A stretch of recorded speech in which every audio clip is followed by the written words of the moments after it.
It was one of the wildest days of golf we have had in quite some time, but it ended with Rory McIlroy in the elusive green jacket. He said 11 years of frustration, maybe 14, dating back to the Masters he let slip away in 2011. But Rory McIlroy is coming back to Augusta for as long as he likes after a playoff victory for the ages. I'm Will Gray, pleased to be in Augusta. This was a crazy day, but joined by Chris Brees, Casey Johnston. Guys, I'm going to struggle to find the words to explain the roller coaster of emotions that we all went on over those last couple of hours. You're dealing with imperfect information out on the golf course at Augusta National. A lot of trying to read the leaderboards from about 300 yards away. But Rory, we talked to Tommy Fleetwood after the tournament was over, and he said this was 9 holes of Rory McIlroy's career in a microcosm. Oh, and yeah. I feel like that's pretty much where we were. There were great shots, there were terrible shots, there was heartbreak, there was joy, but in the end, we've got a Masters champion in Rory McIlroy. I had 4 different moments where I thought 4 different players were going to win. Bryson to start the round with Rory's double on one. You're like, okay, here we go. And then Rory about, 4 different times throughout the round where you said he's got it won. Oh my gosh, this guy can't close. Oh, he's got it won. What is wrong with Rory? And man, guys, that putt on 18, even if you don't like Rory McIlroy, you feel bad for him on 18. So to see what he did in the playoff hole, the emotion was it was unbelievable. It was a tough watch at times. I mean, the one moment that stands out to me was him taking that 80-yard wedge into the water on 13. When that happened, there was a couple of sketchy points. When that happened, I was like, this is it. This is your classic Roy blow-up, because that was just an inexcusable shot. There's no reason the ball should be on that side of the pin. It was crazy that he let that happen in that situation. When that happened, it was like, this is going to get scary. Shortly after, he comes in and just whips a sick iron around on the par 5, hits it to about like 8 feet. That didn't make the eagle putt, but I mean, that one, you could tell the way he walked after it. The swagger was back, and it really swung him for the rest of the holes. Man, that was Rory to a T, and it's good to see him, shake off the demons and actually win, because if he didn't close that out, this would have been some sad scenes for Rory McIlroy. Could you imagine if that putt on the playoff wasn't 4 feet and it was like 8 feet? Even at 4 feet, though, like when they showed it get to 4 feet, I was like, I have no confidence in that. I don't feel good about this. Like he's pacing out, he's walking around that couple of feet, and just it looked shaky all day. It didn't look like, the stroke when he missed it on 17. It looked like he just didn't even want to hit it. It was just this light little push, and yeah, it was tough to watch at times for him. But yeah, he dialed it in and brought it home. They famously say the Masters doesn't start until the second night on Sunday. Rory decided to live up to that billing in a big way here. I was out there. I've got my notebook because you don't have cell phones, of course, and so I'm writing down some notes and jotting down timestamps. And I was just off to the right of 13 when he's hitting that shot over by 14T, and it all went so quickly. I was not here in 2016 when Danny Willett won, but it definitely felt like a Jordan Spieth Greller putting his hand on his shoulder. Buddy, it feels like we're collapsing. Things were happening. It was less than an hour from him walking off the 10th green up 5 shots after the birdie there to walking off the 14th green losing. He's losing the tournament. And Casey, I know you were tracking those odds. He went from minus 2,000 on 13T, all of a sudden he's plus 135 as Justin Rose starts to make his run. Ludwig Oberg had a run. It was just a topsy-turvy moments in the in-play betting markets. What was that stretch again? Tell us the numbers. So let me pull it up for you right here. It was an unreal run. So this is a 1, 2, 3, 4, 5, 6 hole stretch. He goes minus 1,800, minus 2,500, minus 2,000, minus 2,000, minus 200, plus 135. Like, that is as Rory as it gets right there. Unbelievable. And I mean, you heard the stat today that there's been one winner who made 3 double bogeys in Masters history. Rory made 2 today. He made 2 today.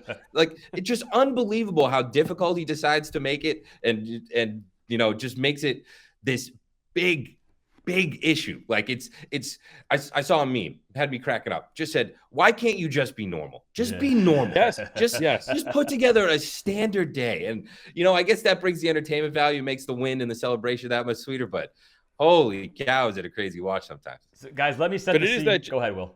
Go ahead. I was just going to say, it is that juxtaposition of like the terrible shot on 13 that we talked about, the brilliant shot on 15, like from the second shot on 15 all the way through the tee shot on 18, he hit 5 straight shots that were dead solid perfect. He's Mhm. got a gap wedge in his hands, and he blocks it 20 yards right in the bunker when you just put it on the green to win. It's just, as you said, nothing comes easy with Rory McIlroy. Let me give a quick recap of the entire day because I did this for social media. It's an 80-second long recap of the day.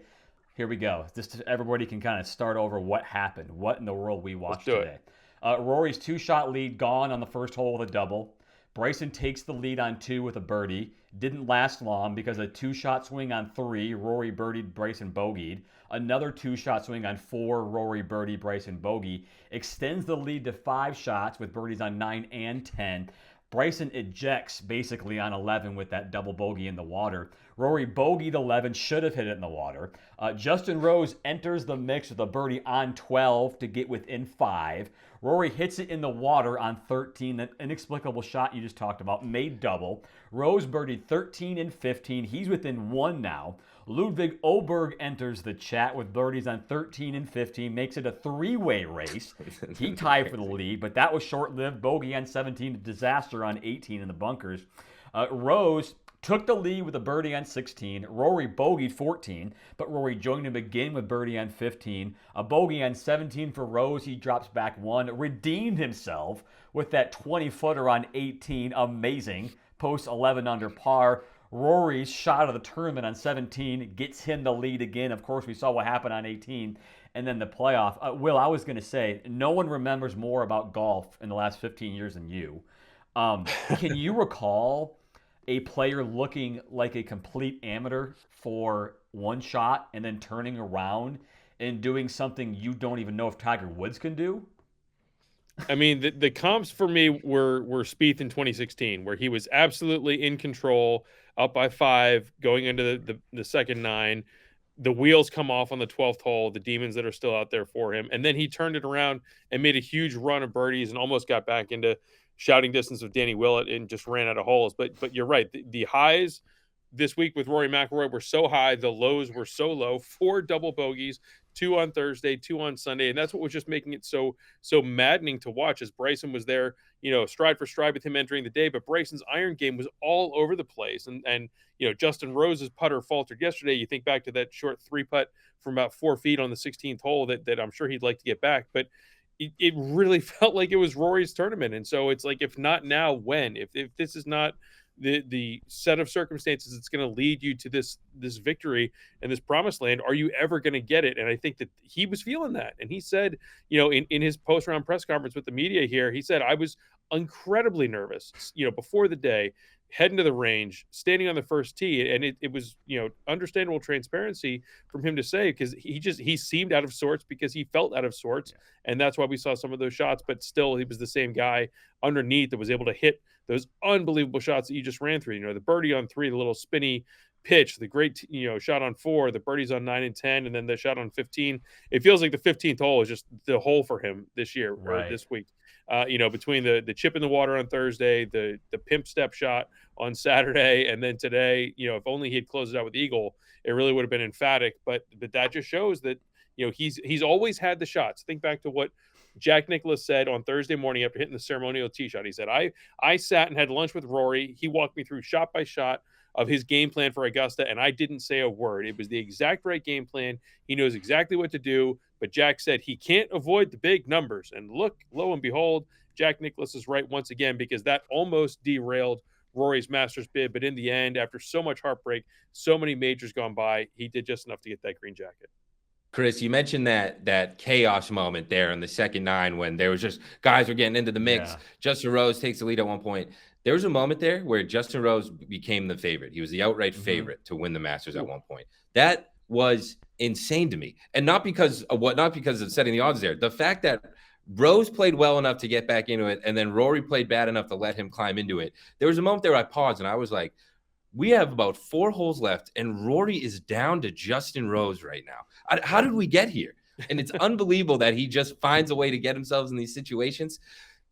Recent history, it hasn't worked out for him. Finally got the monkey off his back with, not just the tight major losses and, all those issues he's faced on those Sundays, but it's the biggest monkey of them all in the Masters and the green jacket. So don't know how we talk about Rory going forward, but it's going to be a fun thing to try. We're going to talk about that, what this means for the next major, for the rest of the year. One last thing I want to make, because you made a great point, Will. The adversity this guy handled that a lot of us didn't think he had it in him. The bunker on 1, the bunker on 2, misses him, almost missed him by that much. Terrible breaks. Got super lucky on 11, got unlucky on 13, went back and forth there. Let's just call it what it is. Will, you and me, didn't think Rory McIlroy could win a Masters. Now we're seeing a guy who's done this.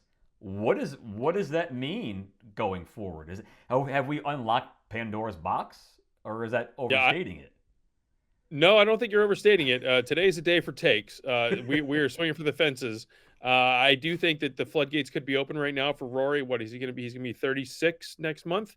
But this is shaping up for the summer of McIlroy. He just exercised every demon that he had compiled over the last 10, 12, 14 years, whether it's the shot that he let get away here in 2011, or the US Open last year, or the US Open 2 years ago. He would have traded all of that heartbreak for the green jacket that's currently on his shoulders, and now we spin it forward for the rest of the majors in 2025. He now has 3 victories. We're heading to Quail Hollow next month for the PGA Championship. We're heading back to Royal Portrush in Northern Ireland in July for the Open Championship. He is now the betting favorite for both of those events. He has leapfrogged Scottie Scheffler pretty much instantly with this performance, and he's behind only Scheffler at the U.S. Open at Oakmont, where you think it's probably going to suit his game, where he can just kind of air it out with the driver and take advantage of his huge advantage off the tee in strokes gained. So I don't think this is the last time that we're talking about Rory McIlroy in the majors in 25. I do expect